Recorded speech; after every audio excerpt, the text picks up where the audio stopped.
साथियों, अयोध्या धाम में रामलला का मंदिर परिसर भव्य से भव्यतम हो रहा है और साथ ही अयोध्या को संवारने का काम लगातार जारी है।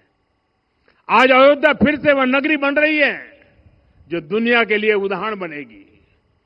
त्रेता युग की अयोध्या ने मानवता को नीति दी। 21वीं सदी की अयोध्या मानवता को विकास का नया मॉडल दे रही है।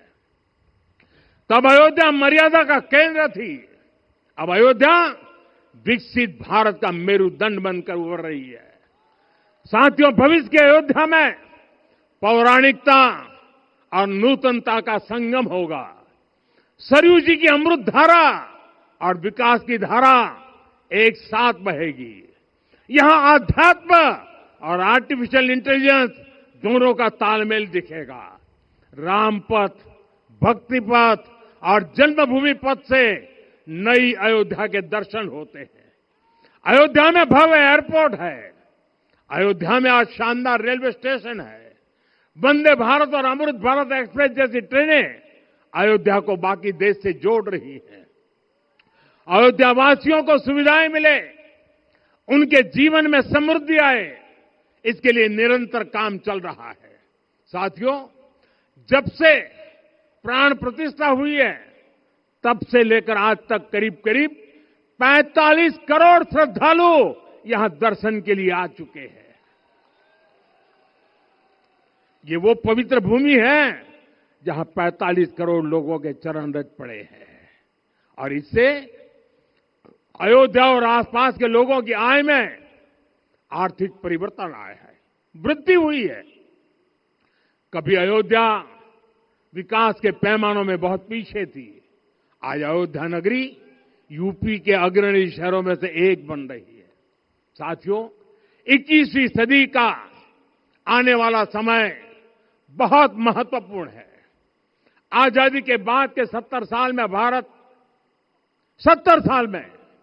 भारत विश्व की 11वीं सबसे बड़ी अर्थव्यवस्था बना। 70 साल में 11वीं। लेकिन पिछले 11 साल में ही भारत विश्व की 5वीं सबसे बड़ी अर्थव्यवस्था बन चुका है। और वो दिन दूर नहीं जब भारत विश्व की 3री सबसे बड़ी अर्थव्यवस्था भी बन जाएगा। आने वाला समय नए अवसरों का है, नई संभावनाओं का है और इस अहम कालखंड में भी भगवान राम के विचार ही हमारी प्रेरणा बनेंगे। जब श्री राम के सामने रावण विजय जैसा विशाल लक्ष्य था, तब उन्होंने कहा था, सौरज धीरज ते ही रथ चाका, सत्यशील दृढ़ ध्वज पताका, बल विवेक दम परहित गोरे, क्षमा कृपा समता रजु जोरे। यानी रावण पर विजय पाने के लिए जो रथ चाहिए, शौर्य और धैर्य उसके पहिए हैं, उसकी ध्वजा सत्य और अच्छे आचरण की है। बल, विवेक, संयम और परोपकार इस रथ के घोड़े हैं। लगाम के रूप में क्षमा, दया और समता है जो रथ को सही दिशा में रखते हैं। साथियों, विकसित भारत की यात्रा को गति देने के लिए ऐसा ही रथ चाहिए, ऐसा रथ जिसके पहिए शौर्य और धैर्य हो, यानी चुनौतियों से टकराने का साहस भी हो और परिणाम आने तक दृढ़ता से डटे रहने का धैर्य भी हो। ऐसा रथ जिसकी ध्वजा सत्य और सर्वोच्च आचरण हो, यानी नीति, नियत और नैतिकता से समझौता कभी न हो।